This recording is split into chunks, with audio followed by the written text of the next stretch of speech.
السلام علیکم ورحمۃ اللہ وبرکاتہ۔ ناظرین گرامی، آج میں ایک کتاب کا مطالعہ کر رہا تھا تو اس میں ایک چھوٹا سا سوال اور جواب آیا، اور اس سوال جواب کے اندر بڑی حکمت تھی، تو دل میں آیا کہ شیئر کر دیا جائے۔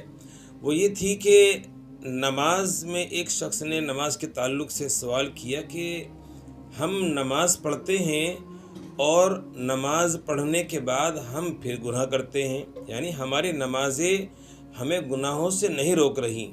تو بڑی پرانی بات ہے، تو اس میں بتائیے کہ قرآن کریم میں تو اللہ تعالیٰ کہتے ہیں کہ نماز بے حیائی اور بری باتوں سے روکتی ہیں، اور ہم پھر بھی نماز پڑھتے تو پھر گناہ کر لیتے، تو یہ کیوں ہو رہا ہے؟ فرمایا جواب میں کہ اس کو ایک مثال سے سمجھو۔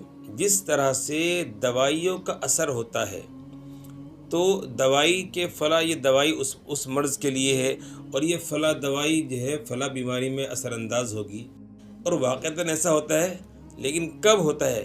دو باتوں کا اہتمام کرتے ہیں کہ دوا کو پابندی کے ساتھ اس کے اوقات کے مطابق لیا جائے، جیسا کہ ڈاکٹر نے اور حکیم نے بتایا ہے۔ دوسرا، پرہیز، کہ دوائی جو آپ کھا رہے ہیں تو اس کے اینٹی جو پرہیز ڈاکٹر بتا رہے ہیں ان چیزوں کا نہ لینا، ان سے بچا جائے۔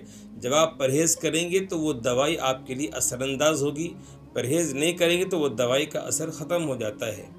بالکل اسی طرح جب ہم نماز پڑھتے ہیں تو ہم روحانی مریض ہیں۔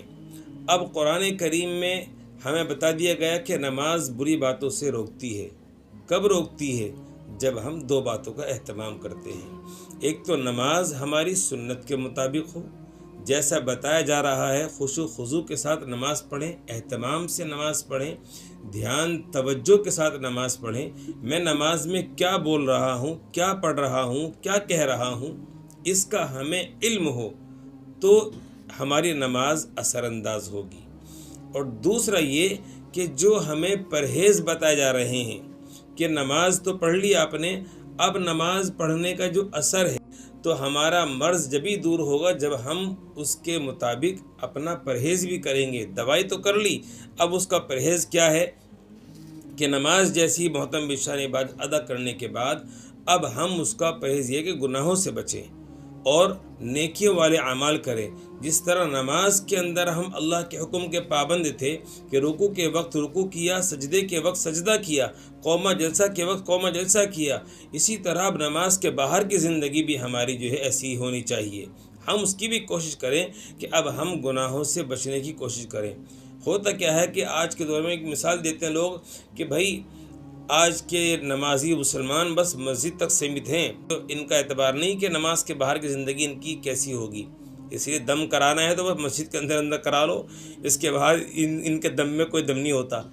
تو بہرحال یہ ایک جوک بنایا ہوا ہے، لیکن حقیقت بھی یہی آج کے دور میں اللہ ہماری حفاظت فرمائے۔ میں ایسا لفظ بول رہا ہوں کہ آج ہم نمازوں کے پڑھنے کے بعد جب مسجد سے باہر نکلتے ہیں تو ٹوپی جیب میں، یعنی ایمان جیب میں، اب آئیں گے دنیاوی مسلمان۔ تو ایسا نہیں ہونا چاہیے۔ آپ نے نماز پڑھی، عظیم الشان عبادت آپ نے جو ہے اللہ کی ادا کی ہے، اس کا اب ادا کرنے کے بعد حکم بھی یہی ہے کہ اب ہم اس جیسے اعمال بھی کریں، حرام برائیوں سے، شیطانی وسوسوں سے، نفس کی خواہشات سے بچیں، اور اللہ کے حکم کے مطابق کاروبار اور نجی زندگیاں اپنانے کی کوشش کریں۔ اللہ کو ایک جان کر، ایک مان کر کہ اللہ حاضر ہے، ناظر ہے اور سمیع ہے، بصیر ہے، مجھے دیکھ رہا ہے، مجھے سن رہا ہے، میرا علم اس کے علم کے قبضے میں ہے، تو اسی لیے اب میں وہ کروں گا جو میرا رب چاہتا ہے۔ جب ہم ان چیزوں کا اہتمام کریں گے تو انشاءاللہ ہماری نماز اثر انداز ہوگی اور ہمارے کام بنیں گے، اور نماز ہمیں پھر بے حیائی اور بری باتوں سے روکنے والی بنے گی۔ تو یہ کام انشاءاللہ ہم کریں، ہمارے واروں کے نیارے ہو جائیں گے۔ دنیا میں بھی اللہ ہمیں چین و سکون والا زندگی عطا فرمائیں گے، اور آخرت میں تو اللہ تعالیٰ وراء الورا کے فیصلے فرمائیں گے۔ اس لیے ہمیں چاہیے کہ ہم اپنی نمازوں کو درست کریں، نمازوں کی غلطی کوتاہیوں کو سدھاریں، اور اللہ کے لیے جو ہے نماز کو پڑھیں، دھیان توجہ کے ساتھ نماز پڑھیں، اور نماز کے باہر کی زندگی بھی اپنی نماز جیسی بنائیں۔ السلام علیکم ورحمۃ اللہ وبرکاتہ۔